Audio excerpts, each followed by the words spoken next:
को अपनाने में टाइम लगता है। नित्या क्या हुआ, बता ना, कि रो क्यों रही है? इस तरह से करोगी तो हम यहाँ कैसे जी पाएंगे? कोई तकलीफ, कोई परेशानी है बेटा? सब ठीक तो है ना वहाँ? माँ का हर सब चिंता और प्रेम से भरा हुआ था, जिसे सुन नित्या और सुबकने लगती। देख बेटा, तू हमसे इतना दूर है, यदि कोई तकलीफ है तो हम तेरे हाथों हाथ तेरे लिए कुछ नहीं कर सकते। क्या रोहित, सास ससुर किसी तरफ से परेशानी है क्या? माँ मैं फ़ोन रखती हूँ, दोबारा करूँगी, कहकर नित्या ने फ़ोन रख दिया। क्या कह रही थी? क्यों रो रही है? नहीं बताया क्या हुआ है?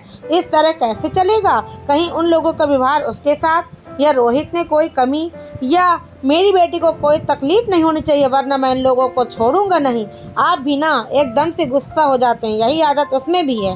जब तक अकेले बात पता ना हो तो हमें इस तरह से किसी के लिए नहीं सोचना चाहिए। आखिर वह लोग भी हमारे लिए नए नहीं हैं। माँ का दिल भी बेचैन था, मन ही मन सोचने लगी, लोग तो बहुत अच्छे हैं, सालों से परिचित हैं, वह गलत नहीं कर सकते। हाँ, आजकल के बच्चों को कौन जानता है, कहीं ऐसा ना हो कि रोहित। 2-3 दिन सही बात करने के बाद नित्या तीसरे दिन फिर वहीं रोने लगी, और आज तो हद ही कर दी। पापा के फ़ोन लेते ही, पापा प्लीज़ मुझे यहाँ से ले जाइए, कहकर रो पड़ी। देखिए, आप लोग लाने की बात तो कह रहे हैं, लेकिन इस तरह से गुस्से में उनके मात्र कहने से उनके ससुराल जाना ठीक नहीं। यदि कोई गंभीर बात होती तो कुछ तो वह लोग भी कहते, उनसे पूछ कर ही नित्या को लाना सही रहेगा। नमस्ते भाभी जी, कैसे हैं आप लोग? असल में नित्या को गए हुए महीना भर हो गया, बहुत याद आ रही है। आप कहें तो इसके पापा आकर इसे ले जाएं? हाँ हाँ, क्यों नहीं, सास ने कहा।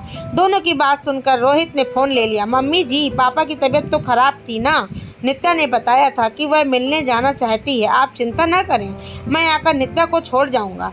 माँ विश्वस्त हो चुकी थी, माजरा कुछ और ही है। नित्या का स्वभाव तो मैं भली भांति जानती हूँ। अगले दिन रोहित बहुत खुशी खुशी से नित्या को छोड़ गया। उसकी जाते ही वह माता पिता से गले लगकर खूब रोई। क्या किया उन लोगों ने? आज तो तेरी माँ ने रोक दिया, नहीं तो मैं ने बात करने का सोच ही रखा था। पापा जी, पता नहीं कैसे लोग हैं, कितना भी कर दो संतुष्टि नहीं होते।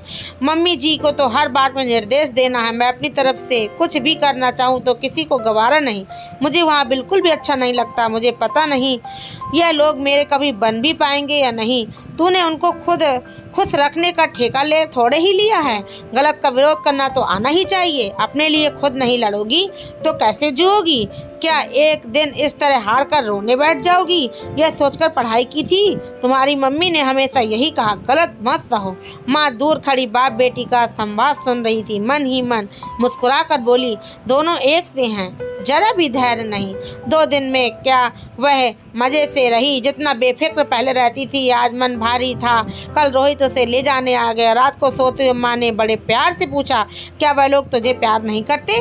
करते हैं माँ, कोई अधिकार, सब अधिकार है। काम का सारा बोझ तुझ पर है। नहीं मम्मी जी बराबर लगी रहती हैं।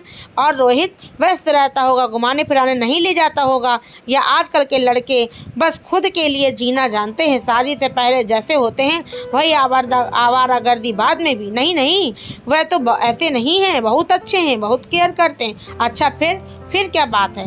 कुछ नहीं माँ, मेरा वहाँ दम घुटता है। वह 4 एक तरफ और मैं अकेली पड़ जाती हूँ। मैं कितना भी कर लूँ, वह लोग संतुष्ट नहीं होते। कुछ भी उनकी पसंद का बनाऊँ। मम्मी जी अपनी तरफ से टोका टोकी। माँ हंसी, बस इतनी सी बात? बेटा तुझे गए मात्र 1 महीना हुआ है, और जो तेरी सास को 45 साल। जरा सोच, उनकी सोच तक आने में तुझे कितने साल लगेंगे? जो गृहस्थी उन्होंने बनाई है, उसने पसंद नापसंद तो वह तुझे बता ही सकती हैं, जैसे मैं तुझे यहाँ बताती हूँ, सिर्फ इसलिए कि तुम परफेक्ट बेटी बनो। वहाँ तुम्हारी सास चाहती है कि तुम परफेक्ट बहू बनो। सबका दिल जीतना बहुत आसान नहीं है। तुम्हारी अकेली की पसंद उन 4 जनों को स्वीकार करने में समय तो लगेगा ही। जब तुम अकेली उन लोगों के हिसाब से खुद को नहीं ढाल पा रही, सब तुम्हारे बनेंगे, समय तो दो। एक बात हमेशा ध्यान रखना, गरम चावल को बीच में से लोगी तो तुम्हारे हाथ ही जलेंगे, और एक एक ठंडा करके एक किनारे से लेना शुरू करोगी तो खिलकर बिखर जाएंगे और तुम आराम से खा पाओगी। ऐसे ही होते हैं रिश्ते, उन्हें समझने के लिए, अपना बनाने के लिए जल्दबाजी से काम नहीं चलता, समय देना पड़ता है। धीरे धीरे सब तुम्हारे अपने बन जाएंगे और तुम्हारी बगिया खुशियों से महक उठेगी। जी माँ, कहकर नित्या मुस्कुरा दी। आज के बाद मैं आपको शिकायत का मौका नहीं दूंगी। पापा भी दूर खड़े मुस्कुरा रहे थे। अपने बाप जैसी आदत यहीं छोड़ जा बेटी, कहते ही तीनों एक संतुष्टि की हंसी हंसने लगे। दोस्तों, आपको मेरी कहानी कैसी लगी? अगर मेरी कहानी आपको थोड़ी सी भी पसंद आए तो प्लीज़ मेरे चैनल को लाइक करिए, शेयर करिए, सब्सक्राइब करिए, बेल आइकन को जरूर से प्रेस करिए ताकि आने वाली कहानी के हर एक नोटिफिकेशन आप तक सबसे पहले पा सके। तब तक के लिए जय हिंद, वंदे मातरम।